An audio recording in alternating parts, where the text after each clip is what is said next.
te da la vida, da un tiempo para decidir, eligiendo inteligentemente, todo el mundo podrá ser feliz.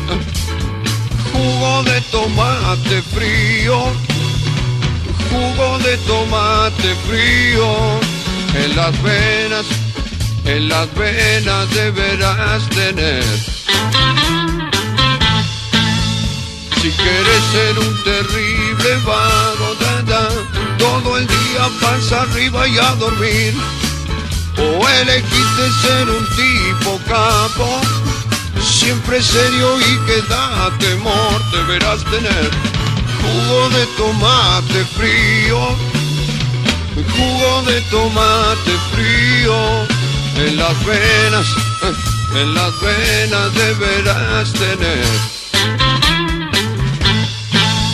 Si quieres triunfar con las mujeres, tener muchas que lloren por vos, tendrás que ser muy poco inteligente, tener dinero y una buena voz, pero jugo de tomate frío, jugo de tomate frío, en las venas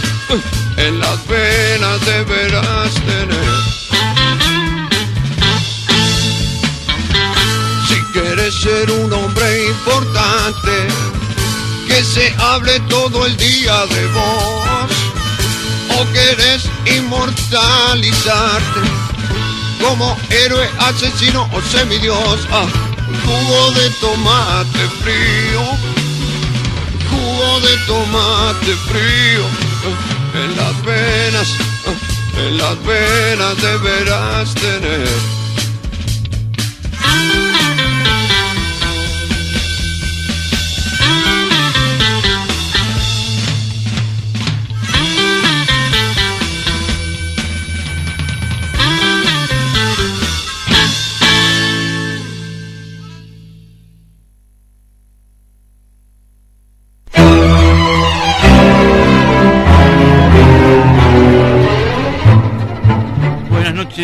Amigos de la FM Popular 106.5, la radio de la gente, acá en Moreno, en el estudio de la calle Libertador, al costado de la cochera del estacionamiento del shopping. Hoy 18 de septiembre estamos haciendo el programa 175 del vuelo del Moscardón. Saludamos a Diego de Pelota de Trapo, que se retira después de haber realizado su tarea, y junto a Oscar Carcillo, a quien está en la parte técnica, vamos a comenzar con la emisión 175 de El vuelo del Moscardón. Mi nombre, como supongo que algunos lo recordarán, otros no, es Oscar Ibáñez, y bueno, es un día...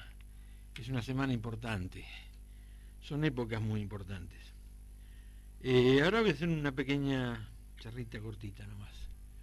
Yo muchas veces, cuando hace 20 años atrás, cuando entré a tomar conciencia de que uno iba a envejecer, que uno en un momento determinado iba a tener más años de los que quisiera, y empecé a recordar a quienes me antecedieron en la familia en ese proceso, que fueron mis abuelos primero y mi padre y mi tío después. Ellos tuvieron, yo saqué en ese momento una similitud tanto en uno como en otro, que fue que cuando ya tenían sus años estaban muy desconformes con los momentos que se estaban viviendo, que ya había habido cambios en la sociedad que hacía que ellos ya vivieran ese tiempo con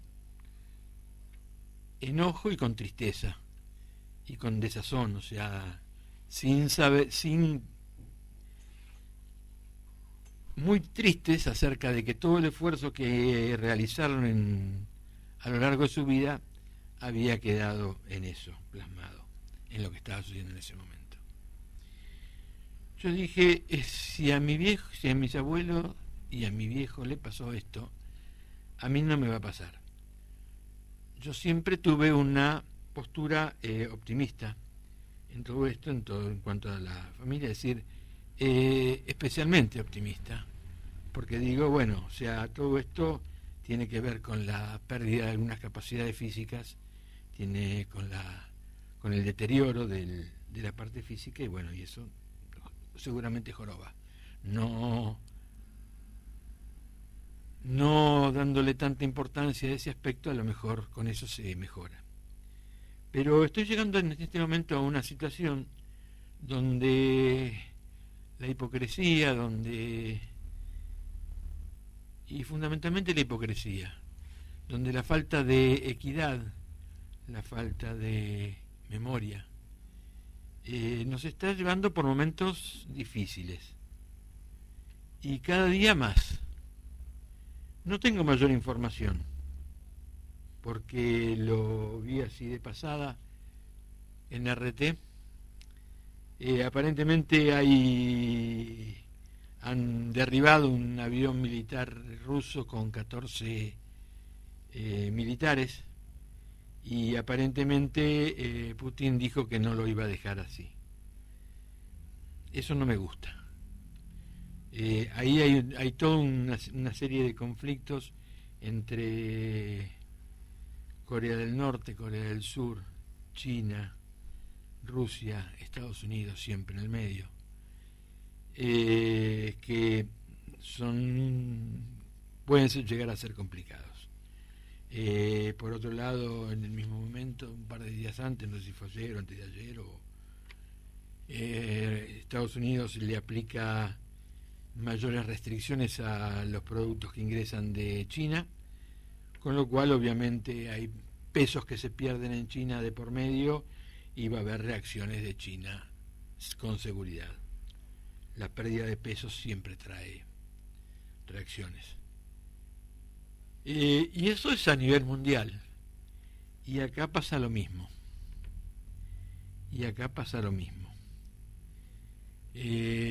Cuando evidentemente ya no hay más alternativas para manejar el sistema financiero económico alocado, que se ha implementado a los fines de culminar con la dolarización de la economía,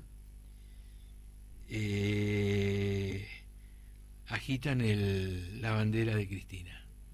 Entonces Bonadío considera que existe riesgo de que ella manipule la justicia desde su banca de senadora o con las anteriores personas que pudieron haber colaborado con ellas y que aún permanecen en el Estado.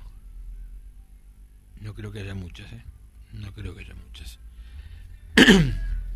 Se han ocupado de hacer una limpieza muy, muy eficiente. No hay ninguna prueba, el mismo juez en el fallo lo dice, que no han encontrado en ningún momento que haya ninguna conexión entre los dineros que supuestamente circularon y la expresidenta, actual senadora, pero que de todas maneras él cree, como creyó Moro en Brasil, para mantenerlo preso a Lula y que no se pueda candidatear a presidente. Pero en Brasil, o sea, hay sondeos políticos, y yo me corro un poquito a veces, agarro una ramita de las del árbol que estoy transitando, que es en este caso el tema de Moro, el candidato a presidente actual, y las elecciones que van a venir acá en 2 meses. Aparentemente el traslado según las encuestas, el traslado de la opinión de los votantes de Lula a el candidato que tiene ahora el Partido de los Trabajadores es muy importante, con lo cual se considera que va a ganar las elecciones pese al cuchillazo el muchacho el Bolsonaro, que puso hasta su cuerpo para ser presidente porque se sometió a un cuchillazo pseudo enemigo a los fines de levantar su popularidad, ni con eso lo va a lograr. En fin, son situaciones que se van dando. Todos tenemos la esperanza, todos quienes tenemos los 60, 50 y pico que tengo yo, 60, hemos vivido las épocas que se vivieron en Europa después de la instauración del comunismo y después de la Segunda Guerra Mundial, con el objeto de mantener un nivel de vida bueno en Europa para que no llegue el comunismo a Europa. Una vez que consideraron que el comunismo ya no iba a llegar por la caída del muro de Berlín, por el cambio del régimen político en Rusia, dijeron basta, y ahí empezaron a apretarlos a los europeos. La situación de hoy no es la situación de los años 80 en Europa, para nada. Pero bueno, o sea, todavía hay un sector que vive más o menos bien. Creo que es el paralelismo que hay con lo que está sucediendo en la Argentina con respecto a que todavía hay un sector de la sociedad que vive aceptablemente bien pese a todos los desajustes estos que existen, ese 20, 30, 35, pongámosle 40% de la población que sigue viviendo bien pese a todo esto que está pasando, pese a todos los despidos, pese a todos los cierres, pese a toda la importación fraudulenta, pese a todos el reparto al revés de la plata. Después vamos a hablar un poquito. Tuve una discusión los otros días con una persona de mi entorno familiar y en la charla salió un economista, ingeniero economista, Levi Cetati, que habla de la asignación, es uno de los que propone la asignación universal tal como tienen algunos países en Europa. Él me hablaba de que en Europa, en uno de los países principales en instaurar esto fue la gente de Finlandia, y que ahora lo están reconsiderando porque ha producido efectos adversos. Después vamos a hablar del tema ese. Lo mismo que todos los gastos sociales que hace el gobierno. El presupuesto, digamos, del presupuesto nacional, lo que se estima como gastos sociales, es decir, el supuesto gasto, lo que hay que bajar, el gasto.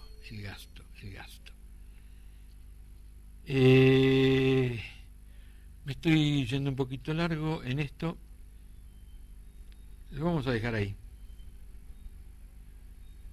Los números de la emisora son el 0237 405 9639.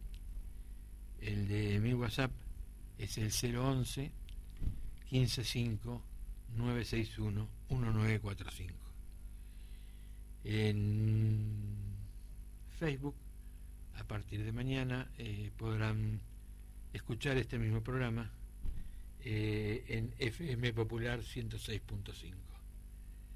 Y bueno, ahora vamos a la poesía de práctica. Sigue siendo Rafael Alberti y es cortita como todas las que hemos leído, hemos escuchado de él, y le voy a pedir a Oscar a ver si me la puede poner en el aire. ¿Quién cabalgara el caballo de espuma azul de la mar? De un salto, ¿quién cabalgara la mar? Viento, arráncame la ropa, tírala viento a la mar. De un salto, quiero cabalgar la mar. Amárrame a tus cabellos, crin de los vientos del mar. De un salto, quiero ganarme la mar.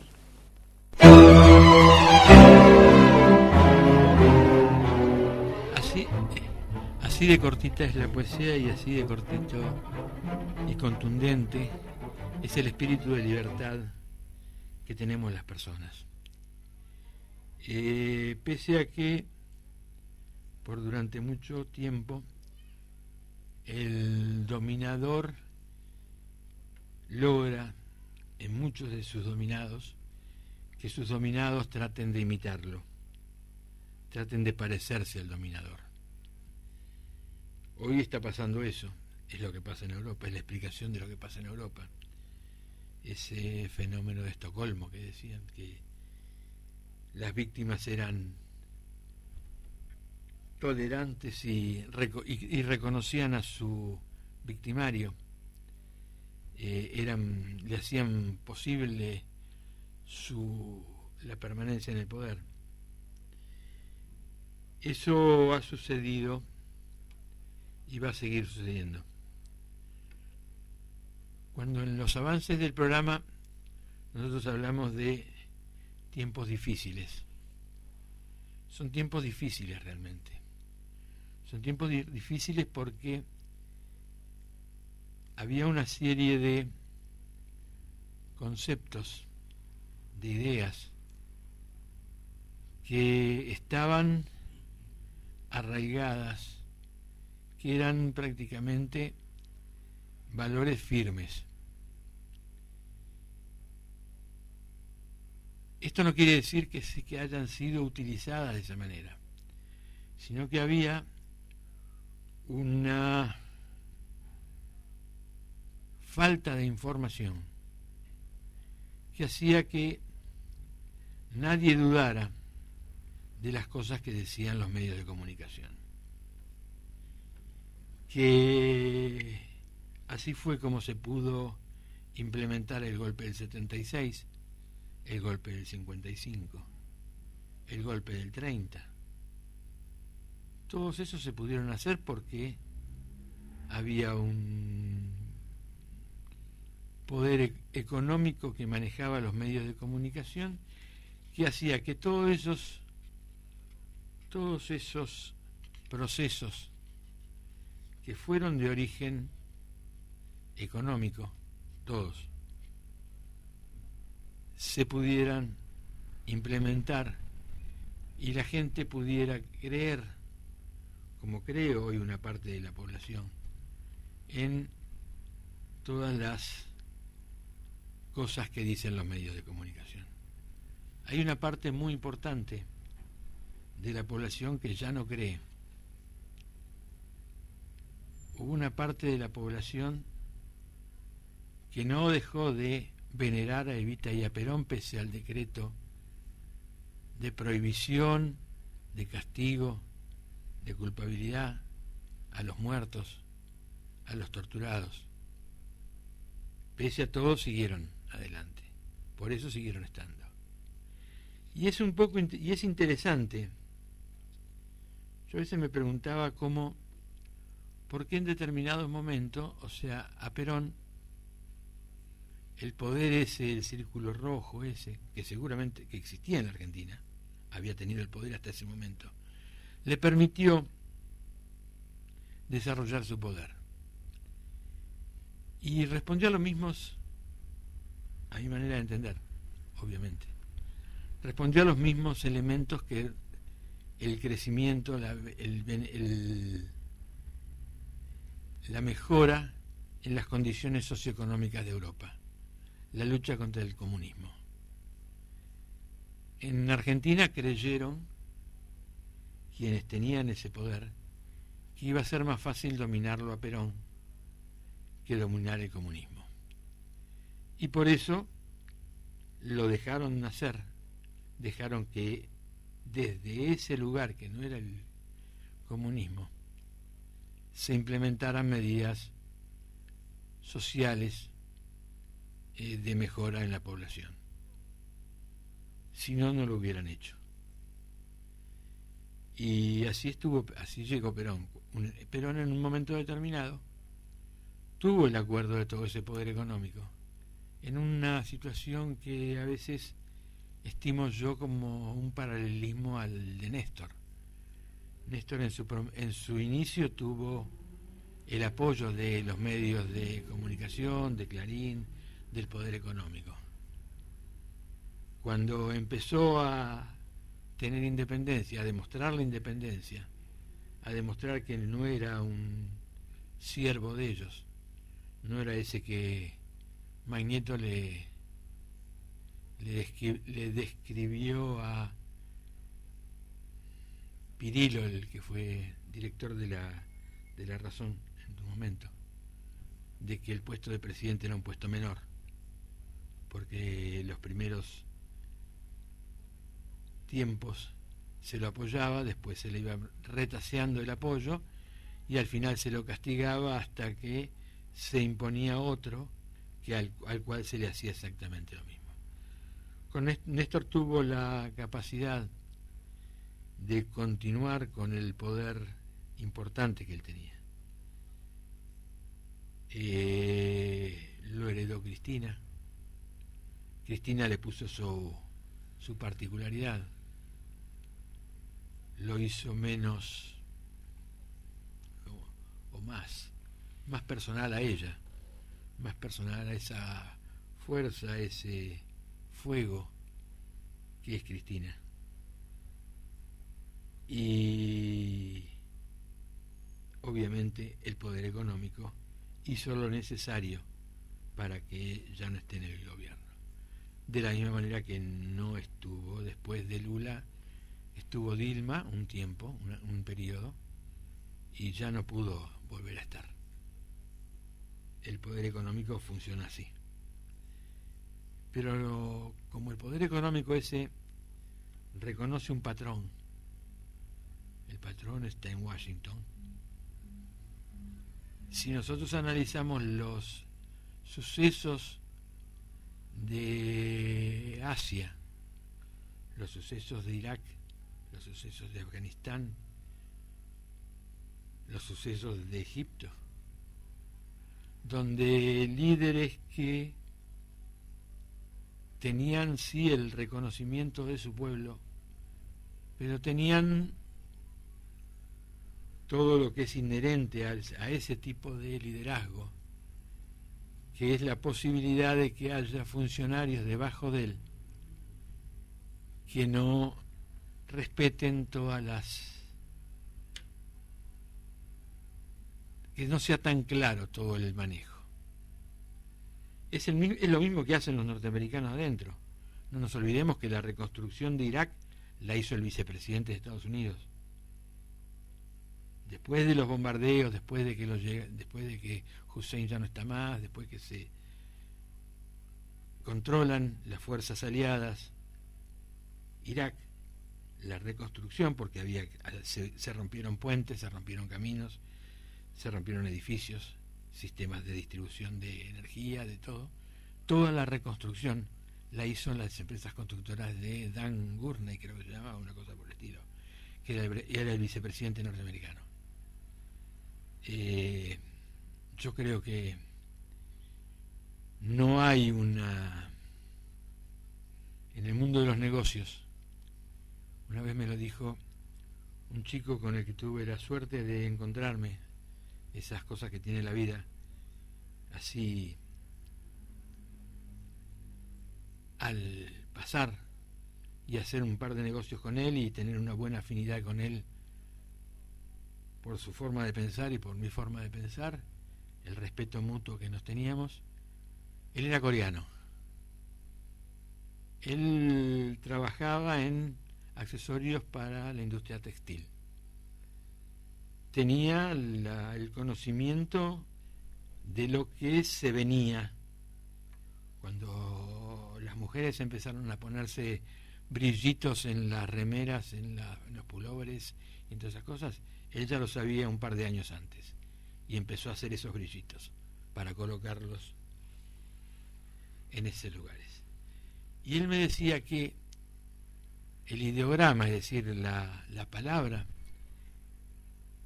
que en chino representa tener utilidades económicas, es decir, como yo digo en chino, si gano 3 pesos porque le vendí a una persona algo que compré a 2, se lo vendí a 5. Entonces yo gané 3 pesos. Ese término, ese verbo que es ganar, que utilizamos nosotros, en el ideograma chino es exactamente el mismo ideograma que robar. Es exactamente el mismo ideograma. O sea, para los chinos, ganar en el comercio es lo mismo que robar. Nosotros tenemos una diferencia. Muchas noches me quedé pensando en el tema ese. Y obviamente, la filosofía, las costumbres de vida y todo eso son completamente diferentes. No da como para que nosotros lo traslademos directamente, pero ¿cuántas veces se juntan esos términos? ¿Cuántas veces en el comercio, que es supuestamente decente, prolijo, en las licitaciones, en las contrataciones, en todo eso, no hay implícito un robo? ¿Y a partir de cuándo es el robo? A partir de que yo le ofrecí el servicio con un 20% de sobreprecio a favor mío, para que va a ser mi ganancia, o el 40, o el 60, o el 100, o el 150, o que para hacerlo necesité la colaboración de quien estaba del otro lado para poder concretar el negocio, y entonces le di un 10% de lo que yo ganaba al que estaba del otro lado. Es todo parte de la misma mezcolanza, es todo parte del mismo sistema, es todo parte del mismo sistema. Hay un tema que es el que define, el que origina todo eso, que es el afán de lucro de todas las personas, que es el afán de lucro del sistema capitalista. A partir de ahí se empieza a complicar la cosa.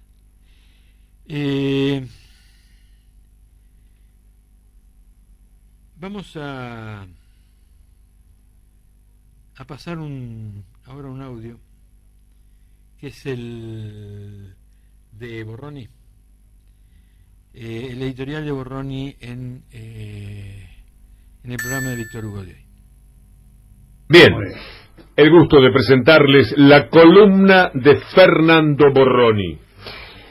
Agregar algo más a la reflexión que vos empezaste, Víctor Hugo, ayer y que hoy se está dando en el programa. Pero antes, preguntarnos qué está en juego a partir del procesamiento de Cristina Kirchner, su posible desafuero y por tanto su posible detención. Está claro que no estamos discutiendo solamente la libertad de una mujer a la cual no se le ha probado ni un solo delito, y que además todos sabemos que es víctima de una persecución demencial que ya lleva años, sino que lo importante a tener en cuenta es que a partir del futuro de la expresidenta se abre un nuevo escenario político en la Argentina, y eso está claro. Esas son las cartas a las que hay que prestar atención. Sí, un nuevo escenario político a partir de lo que suceda con una mujer. Eso habla de la magnitud política de esa mujer, le guste a quien le guste, le incomode a quien le incomode. Ahora tenemos que también al mismo tiempo, para pensar en ese futuro inmediato, reflexionar sobre este presente y de por qué está pasando lo que está pasando. Solamente en medio de una sociedad diezmada, solamente en medio de una porción de la sociedad estupidizada e idiotizada, se puede seguir permitiendo que las reglas del juego de una democracia que nos pertenece a todos sea resuelta o disuelta por un medio de comunicación, o por un manojo de empresarios, o por una banda de imbéciles malintencionados que nos hacen creer que gobiernan. Hay que tener una sociedad determinada para que esto suceda. Y esta es la situación de la Argentina hoy. Los actores políticos y sociales juegan sus cartas. Clarín mueve todo, juega fuerte para encarcelar a la expresidenta. Bonadío y Irurso nacen de los títulos de los diarios, los expedientes. Los fiscales montan grandes escenas para la ficción. Una porción de la sociedad repite como loro lo que no sabe, no entiende, pero cree que al hacerlo es alguien en la vida. Es alguien frente a los demás que lo escuchan, al menos un instante. Entonces en el momento en que insultan, en el momento en que repiten, como peces que boquean una vez salidos del agua, casi se sienten seres vivos, casi se sienten con cierta relevancia. Y en realidad su vida no es más que el discurso de unos zócalos o de algún payaso televisivo. Una porción de la oposición al gobierno saca cuentas y recuenta que Cristina Fernández de Kirchner presa quizás a algunos le allanan el camino, y quizás limpian de algunas pajas sucias a un sector de un movimiento nacional y popular. Gritan cuidemos la democracia, pero solamente quieren cuidar una democracia que les permite a ellos ser parte de una clase política que les llene sus banquetes durante su longeva vida. Y no se advierte lo que recién marcaba Gustavo, no es una mujer. No, uno no le va a decir ingenuos porque no son, no es una mujer, es una idea que quiere encerrarse, es un país al que se quiere encerrar. Ahora quiero retomar el concepto que ayer manifestabas en tu columna editorial de C5N, Víctor Hugo, cuando dijiste que hay un poder real frente a un poder político, que este poder real se lleva todo por delante y que a veces el poder político confronta con ese poder real. Y ese poder real vence al poder político cuando, por ejemplo, se sientan los hijos en los ministerios, de la síntesis exacta. Y ahí Aranguren, con el ejemplo que ayer decían. Me atrevo a sumar un interrogante. ¿Y si el poder real no es uno? ¿Y si el poder real en realidad son por lo menos dos? ¿Y si hay un poder real que es el de las corporaciones mediáticas económicas que confronta con el otro poder real que es el pueblo organizado, empoderado en pleno ejercicio de sus derechos, organizado en sindicatos, organizados en partidos políticos, en organizaciones de derechos humanos, en organizaciones vecinales? ¿Por qué no nos preguntamos si ese también es un poder real? Y la pulsión de poder entre ese poder real de las corporaciones económicas frente a ese poder real popular se dan como marco de disputa lo que ayer vos manifestabas, Víctor Hugo, la política. ¿Qué disputan esos dos poderes reales? La política. Si la política queda en manos de ese poder real de las corporaciones, entonces se termina destruyendo la democracia. Si la política, el poder político queda en manos de ese campo nacional y popular, que también es un poder real, entonces se transforma en un instrumento de transformación, valga la redundancia. El poder popular está, el problema es si se hace cargo de ese poder. Debe hacerse cargo de ese poder. Ahora, me parece que hay una reflexión que es importante hacer. ¿Por qué nos han educado en creer que siempre el poder es ajeno? ¿Dónde está el poder? Allá, lejos, en la Casa de Gobierno, en la Cámara de Diputados, en los poderes concentrados. Es parte de un discurso y un lenguaje y una educación dominante la que aleja permanentemente la idea de poder del pueblo. Estamos educados en que el poder es ajeno. Y en realidad, el poder nos pertenece tanto como a ellos. Y en esa disputa estamos. Esa es la disputa que se va a resolver de aquí en un futuro. La cárcel de Cristina Fernández de Kirchner es la consumación de que el poder real de las corporaciones se quedó con la política. Y desde ella entonces van a ahogar todo tipo de expresión del poder popular. Eso está en juego, no una mujer. Está en juego un modelo de país, una democracia, y está en juego sobre qué mesa se va a discutir la política. Si la política la discute el pueblo o la política será rehén de las corporaciones. La columna de Fernando Borroni.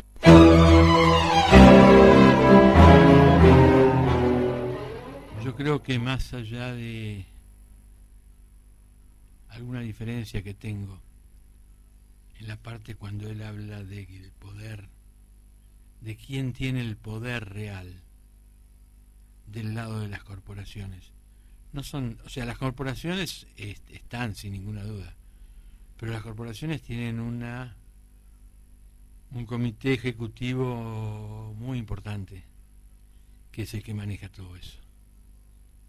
Ese comité ejecutivo se llama CIA, y ese comité ejecutivo trabaja a través de las embajadas de Estados Unidos.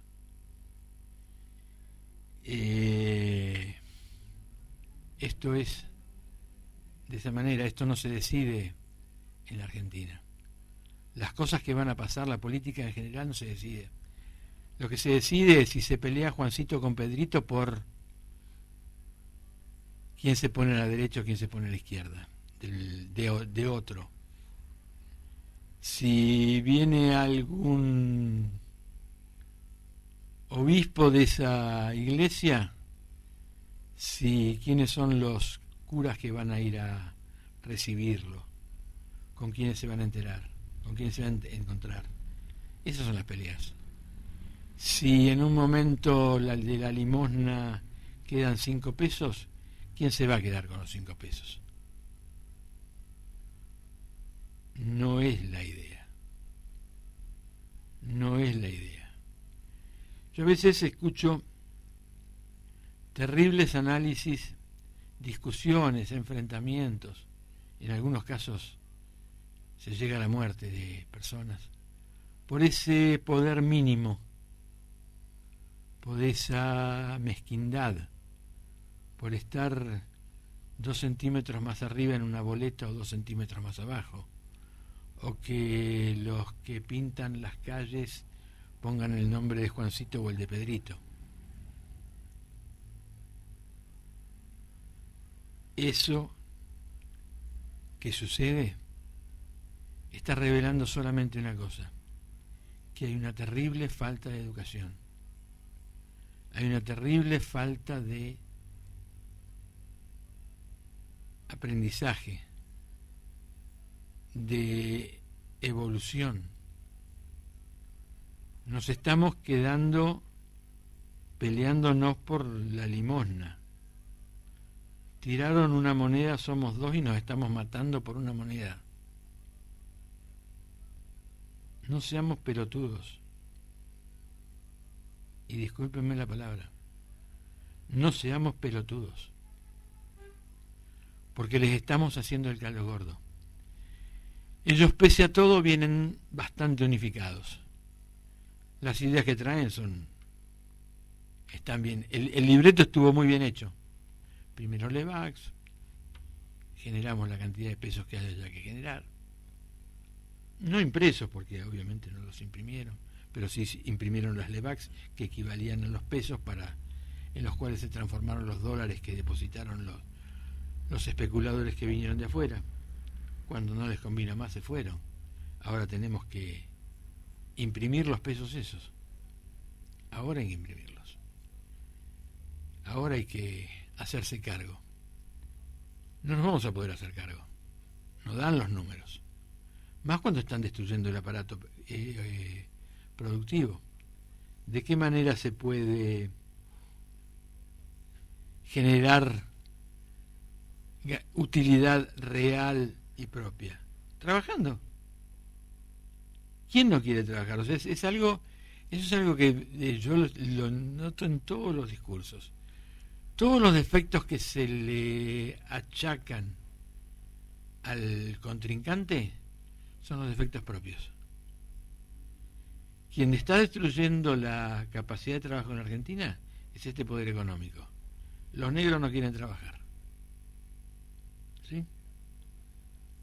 Lo que no quieren, como decía alguien en el programa de anoche acá, en este mismo estudio, con Alfredo Grillo, que la mano de obra era lo importante, que el sobrante de mano de obra o la plena ocupación son las 2 condiciones que gobiernan la situación de los operarios, de la masa de trabajadora. Es cierto, pero eso nace de la idea de eso que encarna Cristina, que iba para un lado y que del otro lado está este poder real que quiere que vayamos para el otro, donde sobre más capacidad de trabajo, donde sobre esto cuando yo tomo las críticas de gente que no apoya a Cristina, de gente que critica a Cristina, pero que en su situación socioeconómica es del grupo de personas a las cuales la única que los puede defender hoy, acá, aquí y ahora es Cristina. Puede venir mañana alguien que sea mucho mejor. Se puede haber equivocado en montones de cosas. A alguno a lo mejor no le ha convenido lo que hizo. Pero en líneas generales, el proyecto era para que todos quienes tenemos que laburar para ganarnos el mango, para vivir, a todos nos convenía lo que estaban haciendo, lo que se estuvo haciendo en esos 12 años. Y no nos conviene lo que se está haciendo ahora, por más que a alguno le pueda parecer que sí. A lo mejor a alguno, accidentalmente a él, porque está en el lugar justo, le puede convenir. Alguien que trabaja en algún tema, digamos, que esté promovido, que sea uno de esos escalones en los cuales este poder maneja su política de manera tal de ir destruyendo la idea de el resto de la gente. A ese le puede convenir hoy día. El que trabaja en importación seguramente de temas que son necesarios, que insumos, por ejemplo, médicos, cosas por el estilo, que va a aparecer la plata, tiene que aparecer, ese le debe estar yendo muy bien. Debe estar ganando buen dinero, pero es uno. Antes había muchos. Siempre el nivel de desarrollo de un país estuvo marcado por su capacidad tecnológica. Esa que en algún momento, y no me voy a cansar de repetirlo, aunque sea 3 veces por programa, que nos permitió poner un satélite en órbita, recuperar las fuentes nucleares, las fuentes de energía nuclear, las centrales de Atucha, que nos permitió terminar Yacyretá, que nos permitió monumento a la corrupción Yacyretá, es probable. Está terminado, está generando kilowatt, está. Bueno, ahora pongámonos a ver quiénes son y llevémoslo a la justicia. Pero el problema va a ser que cuando encontremos a quienes fueron los que se quedaron con el dinero, van a ser los primos hermanos de los que están hoy en el gobierno. Y entonces no se puede seguir adelante. Ángelo Calcaterra, que confesó haber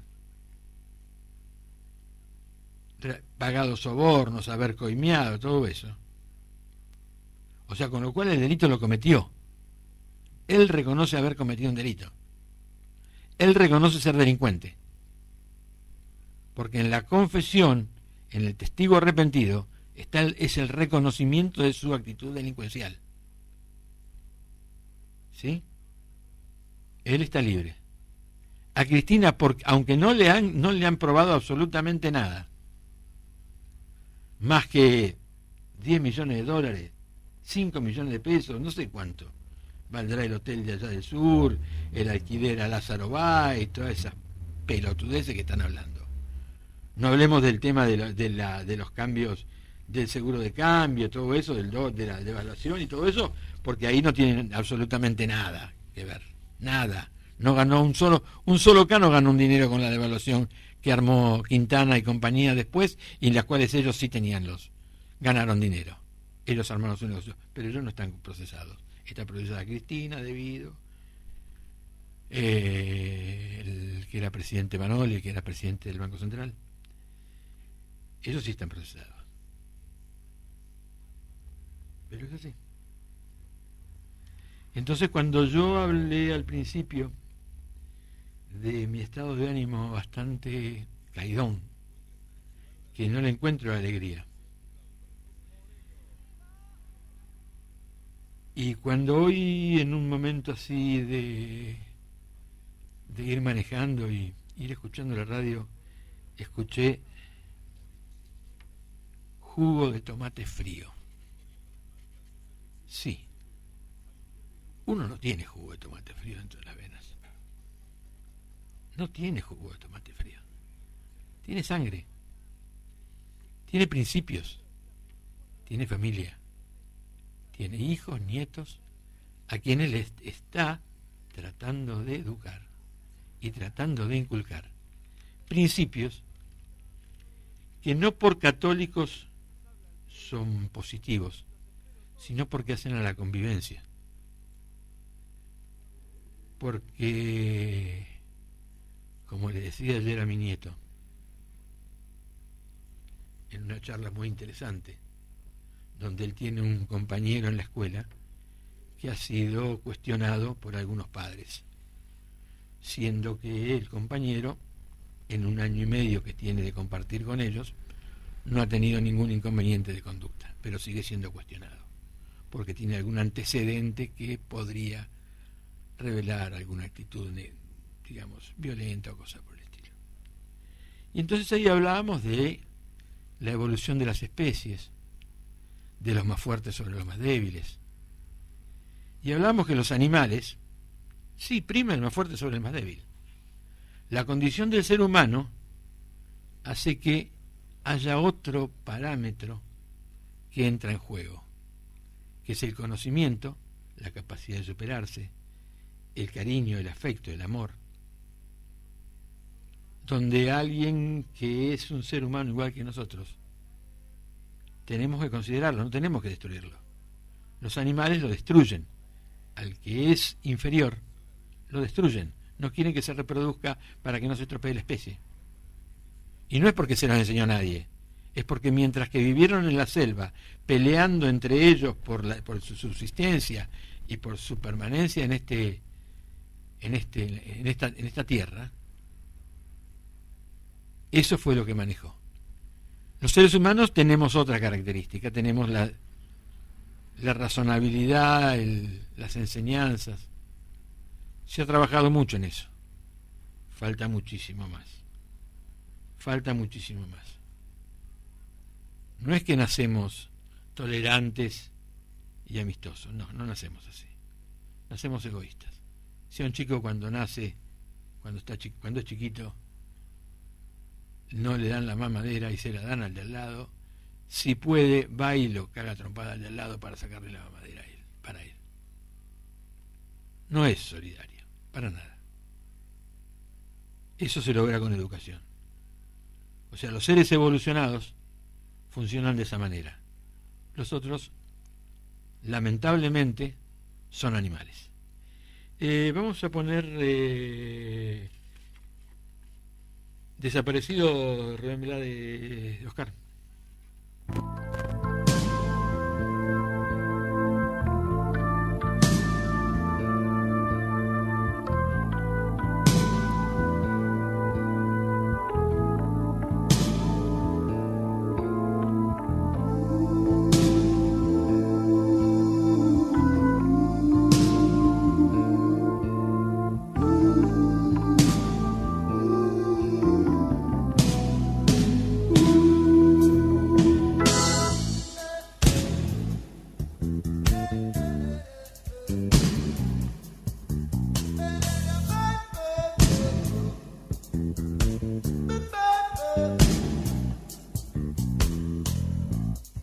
Que alguien me diga si ha visto a mi esposo, preguntaba la doña. Se llama Ernesto X, tiene 40 años. Trabaja en celador en un negocio de carros. Llevaba camisa oscura y pantalón claro. Salió anteanoche y no ha regresado. Y no sé ya qué pensar, pues esto antes no me había pasado.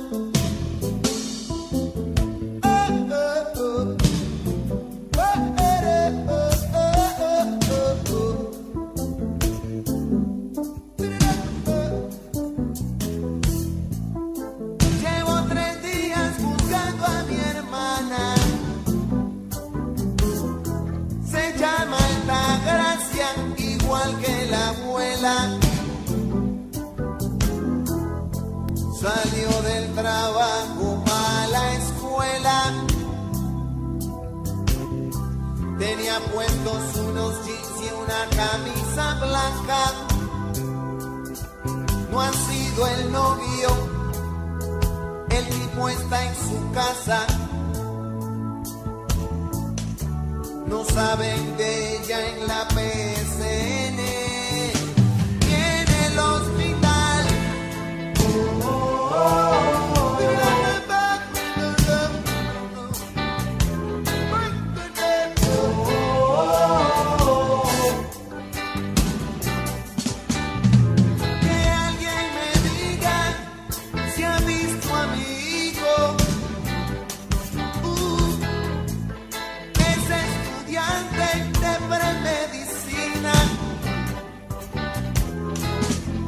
Se llama Agustín y es un buen muchacho.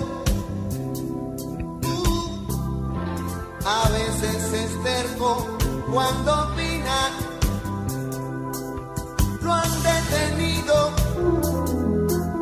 no sé qué fuerza. Pantalón blanco, camisa rayas. Pasó anteayer.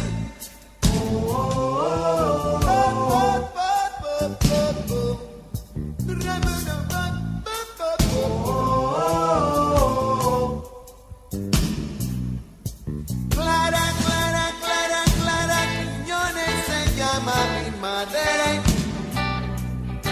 Ella es un alma de Dios, no se mete con nadie. Y se la han llevado de testigo por un asunto que es nada más conmigo. Y fui a entregarme hoy por la tarde. Y ahora di que no saben quién se la llevó del cuartel.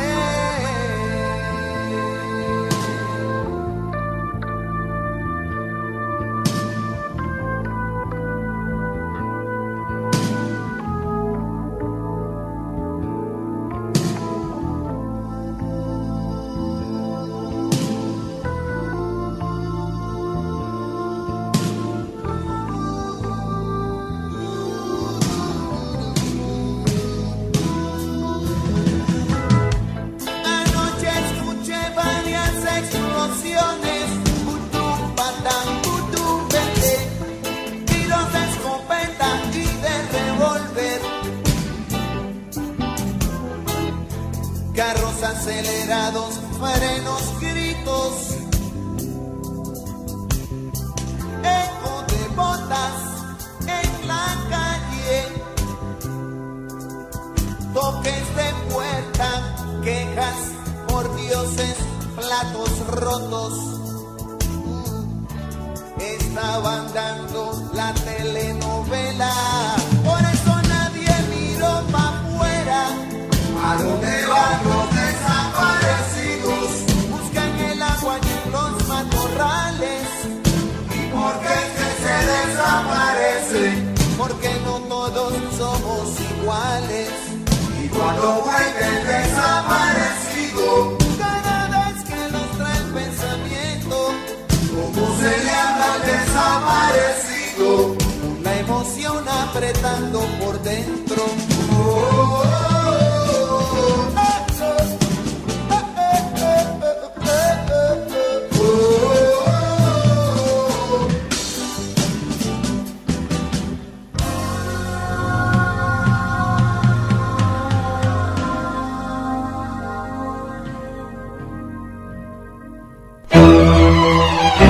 Llegando al final del programa, los tiempos son inexorables. El reloj avanza y no tenemos más alternativa que adecuarnos a eso. Realmente son animales. Lamentablemente duele mucho decirlo, quienes hoy están detectando el poder tienen un comportamiento totalmente animal. Vienen por el desguace de todo. No va a haber otra manera de tratar de revertir la situación de la manera que ellos están planteando, de manera animal. Eso significa que va a haber sangre. La presión que están realizando es muy fuerte. No sé hasta cuándo va a llegar. Pero como en la época anterior, cuando avanzaron, después se retiraron un poco, fue con sangre. Ahora también. Bueno, esperemos mejores novedades. El jueves nos estamos encontrando de 8 a 9. Mi nombre es Oscar Ibáñez y esto fue El vuelo del Moscardón. Thank you.